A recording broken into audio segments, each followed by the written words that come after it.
Une fois de plus, bienvenue sur votre chaîne Info Nouvelles, la seule chaîne qui vous accepte, qui vous édifie et qui vous rassure.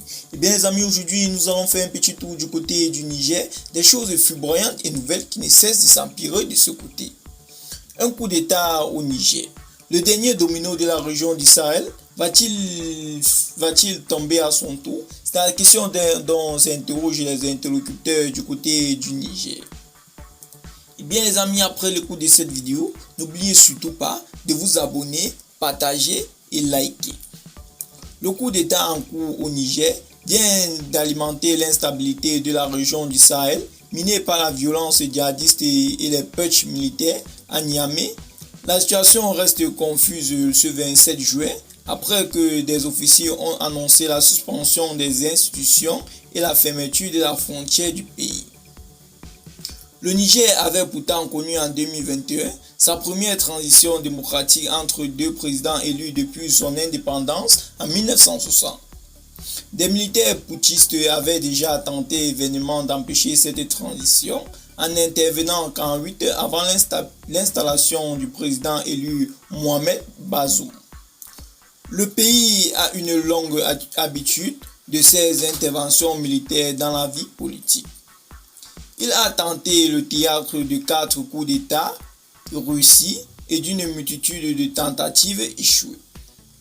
Le Niger était devenu depuis lors l'un des derniers pays alliés des pays occidentaux pour lutter contre la violence djihadiste qui s'étend au Sahel.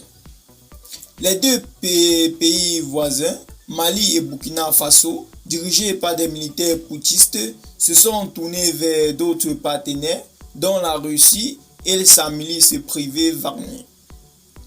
La crainte existe aujourd'hui dans les capitales occidentales que le Niger suive la même voie. Depuis des années, le Mali, le Niger et le Burkina Faso, 3 États parmi les plus pauvres au monde, sont confrontés à des bandits armés et des groupes djihadistes liés à Al-Qaïda et à l'État islamique au Grand Sahara.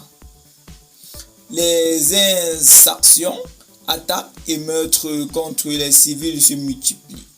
Le trafic de drogue prospère dans la région avec la complicité des groupes armés de tous bords qui attirent profit. Des forces françaises et internationales ont tenté durant des années d'écraser ces forces djihadistes avec un succès limité.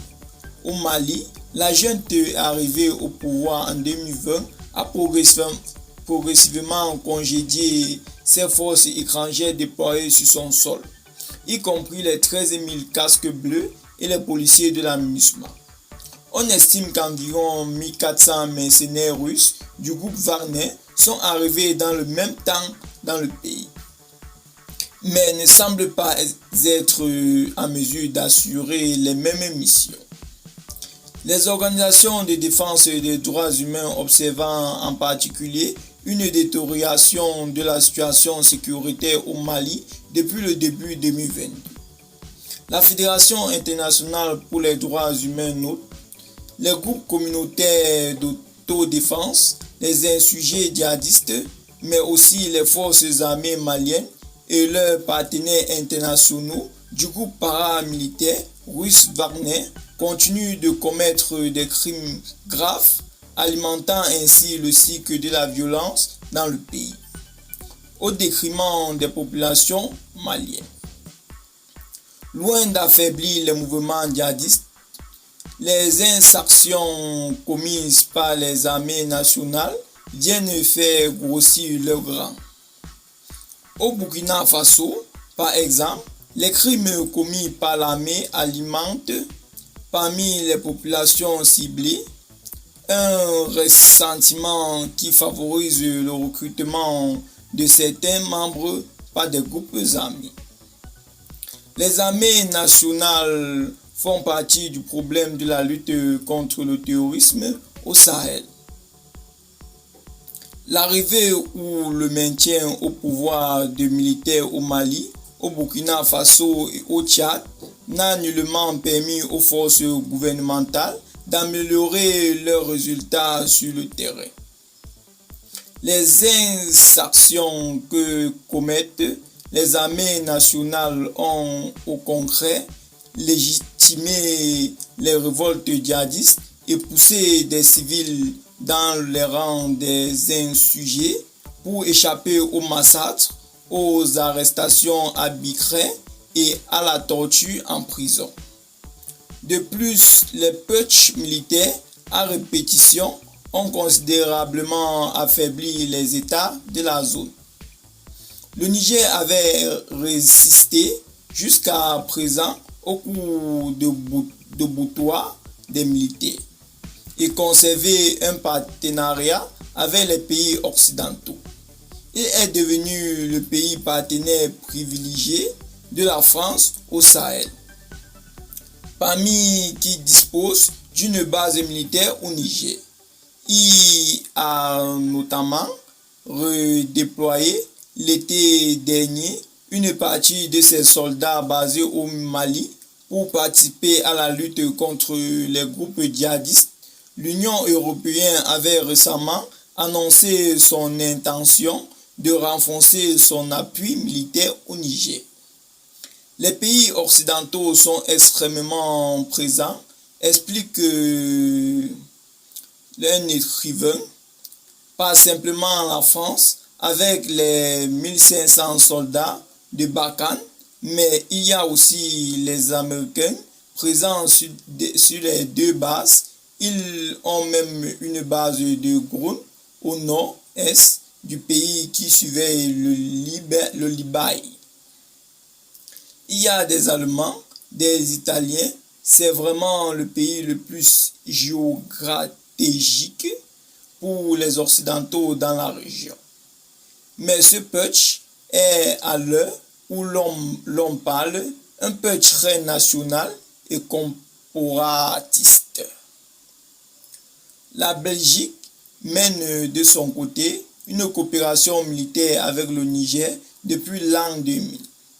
En 2017, la défense, autant pour moi, a lancé un projet d'assistance baptisé Opération Neuro. Quelques 320 soldats belges y ont été impliqués et ont formé plus de 1500 Nigériens dans le but de préparer l'armée nationale à assurer elle-même la sécurité et la stabilité au sein du pays.